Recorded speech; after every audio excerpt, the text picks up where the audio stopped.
Bonjour peuple de Dieu, bonjour frères et sœurs. Que la grâce et la miséricorde de notre Seigneur soient avec nous tous. Euh, J'espère que vous vous portez bien. Je me porte bien, euh, malgré la situation qui est tout autour de nous, nous nous portons bien. Ça ne peut qu'aller parce que Jésus est assis sur le trône et il règne en majesté. Donc tout va bien. Jésus va bien, donc nous aussi on va bien. Jésus est vivant, donc nous sommes vivants. Euh, Je voudrais continuer à vous parler de l'adoration des ancêtres, les dangers de l'adoration des ancêtres. Je vous l'ai dit plusieurs fois que l'adoration des ancêtres vient de Genèse 6, là où les fils des hommes ont été vers les filles les filles de Dieu ont été, les fils de Dieu ont été vers les filles des hommes. Et c'est comme ça qu'il y a eu cette race de géants qui a été produite, de créatures grotesques et hybrides, et qui ont été tués dans le déluge que Dieu a envoyé. Mais donc les esprits n'avaient pas d'endroit où aller et ils ont commencé à parler aux êtres humains. Mais avant que le déluge ne vienne, ils ont marché sur cette terre, ils ont eu le temps de communiquer avec les êtres humains et de demander un culte, de demander un système bien élaboré, de la même façon dont Dieu le Père a parlé à Moïse et lui a montré le plan du temple et lui a demandé de dupliquer ce temple-là. Eux aussi ont eu le temps d'apprendre aux enfants, aux êtres humains, comment faire leur culte, l'adoration, comment construire le temple et tout ça. Et c'est comme ça que nous pouvons voir dans beaucoup de mythologies du monde qu'il y avait des temples dédiés à ces dieux-là, des temples et tout un système. Il y avait les Vestales, il y avait des femmes vierges qui étaient là, ou des hommes qui étaient des eunuques, qui étaient castrés, qui étaient là pour faire ce qu'on appelle la prostitution sacrée, et qui étaient totalement dédiés et dévoués à ces dieux-là. Voilà ce qui s'est passé. Mais quand le déluge est venu et qu'ils sont tous morts, ils ont commencé à parler aux hommes et dans leur sommeil, parce que quand vous dormez, cette enveloppe physique qui m'empêche de passer au travers des murs, là maintenant, ne compte plus. C'est comme ça que vous pouvez voir dans vos rêves que vous pouvez voler comme Superman, que vous pouvez passer au travers d'un mur. Il y a des choses qui se passent dans les rêves qui ne peuvent pas être faites dans la journée, dans le naturel, dans cette réalité où nous sommes éveillés. Alors, des dieux pervers ont commencé aux êtres humains pervers, donner un message pervers qui est devenu un gospel perverti pour pervertir les hommes encore un peu plus. Voilà le résumé de tout. Et alors, dans le sommeil, ils ont demandé de faire ceci, de faire cela, faire des temples, faire des offrandes. Et c'est de là que nous avons le culte des ancêtres. Ce n'est pas à ma grand-mère qui est morte en 81 que je retourne à la base de l'adoration des ancêtres. Le goal est là, c'est de voler la gloire à Dieu, voler la gloire de notre Père pour eux. Parce que nous, les êtres humains, quand nous prions, nous donnons la force aux anges de Dieu, parce que je prie Dieu le Créateur. C'est comme ça que dans le psaume 130, on nous dit « Et vous, les anges de Dieu, qui exécutez ses ordres en obéissant à la voix de sa parole. » Et si aujourd'hui je deviens perverse et que je me pervertis et que je commence à servir le côté de l'obscurité, je donne ma force à ce côté de l'obscurité. Donc je la prends ici et je la donne là-bas. Et c'est comme ça qu'ils ont procédé. Donc ce que nous devons garder en tête est que l'adoration des ancêtres n'est rien d'autre que la religion des géants. Parce que en Swahili, je vous ramène dans vos langues africaines, il y a des mots pour Satan, des mots pour démons, des mots pour esprit.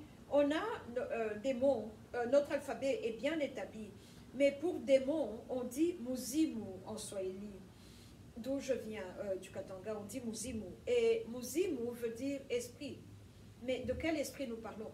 Est-ce que c'est un esprit qui est mort ici il y a 2 jours, donc vous devenez un ancêtre? Ou bien on parle d'un esprit qui est vieux, qui était là à l'époque de Noé? On doit faire la différence. Parce que le problème qui est là, c'est que si les ancêtres étaient aussi puissants, comment est-ce qu'ils ne nous ont pas protégés de la colonisation. Pourquoi est-ce qu'ils ne se sont pas levés pour nous battre? Parce qu'ils sont morts. Ils sont morts, donc ils n'ont pas de force. Quand ils étaient en vie, oui, ils étaient vivants. Et l'amour que j'ai pour eux, parce que nous venons tous d'une famille, une lignée, donc j'ai de l'amour pour eux, mais ce n'est pas de la dévotion. J'ai de l'estime pour eux, mais ce n'est pas de l'adoration. L'adoration est réservée pour une seule personne, le créateur de tout ce qui est, le propriétaire, le gardien de la terre. C'est lui que j'aime, c'est à lui que je donne mon amour et ma dévotion. Quand je dis mon Dieu, je t'adore, c'est à ce Dieu-là que je parle. Aujourd'hui, je vais dire, ah, mon enfant adore le chocolat, mon enfant adore les hamburgers, j'adore mon mari. On mélange les mots, on ne réalise pas la lourdeur de ce que nous sommes en train de dire. Et nous sommes en train de pécher comme ça tous les jours. Donc, le culte des ancêtres n'est pas bon parce que vous prenez la gloire qui était réservée pour le Créateur, vous la donnez à une créature. Et voilà, donc c'est ça l'origine de l'adoration des ancêtres.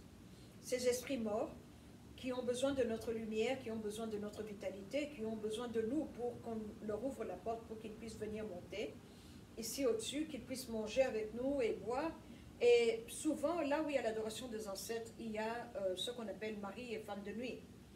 Ils vont choisir parmi vous qui est-ce qu'ils vont épouser et commencer à venir vous violer dans le sommeil pour mieux voler votre vitalité. Et alors, d'où je viens au Katanga, on a ce qu'on appelle des paniers qui ont un couvercle en raffia. On appelle ça kitundu.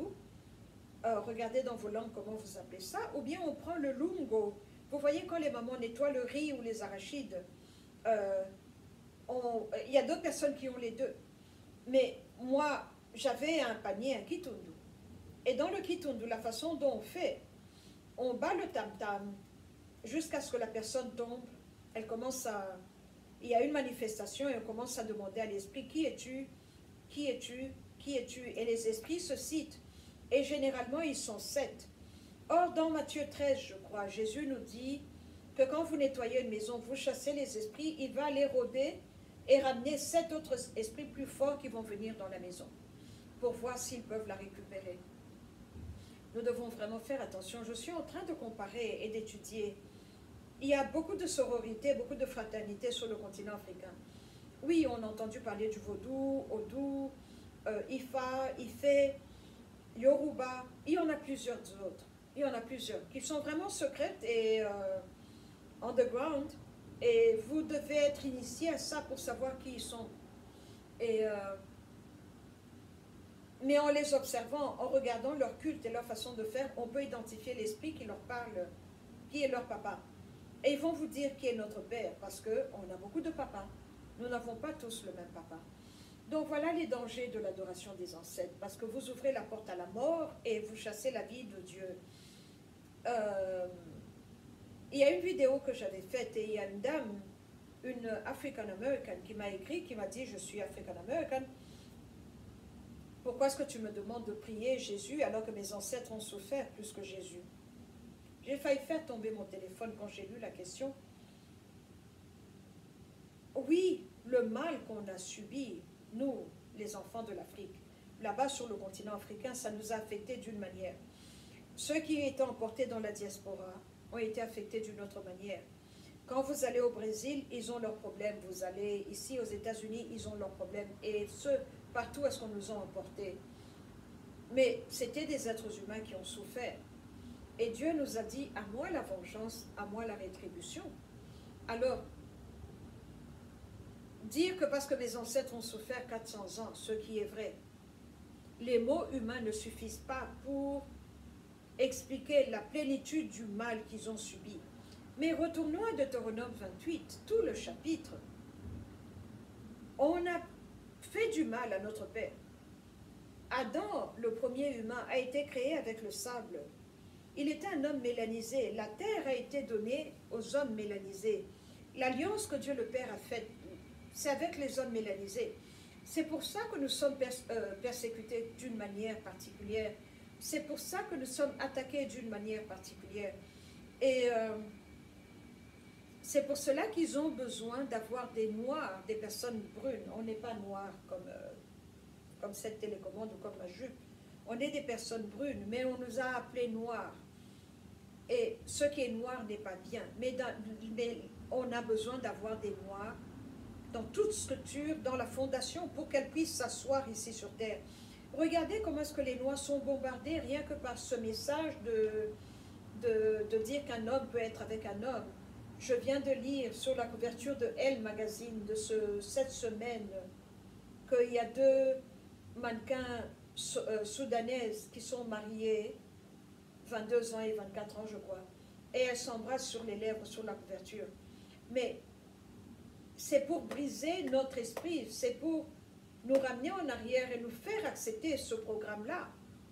On est en train de nous prêcher un gospel à nous, les Africains, parce qu'on a refusé ça.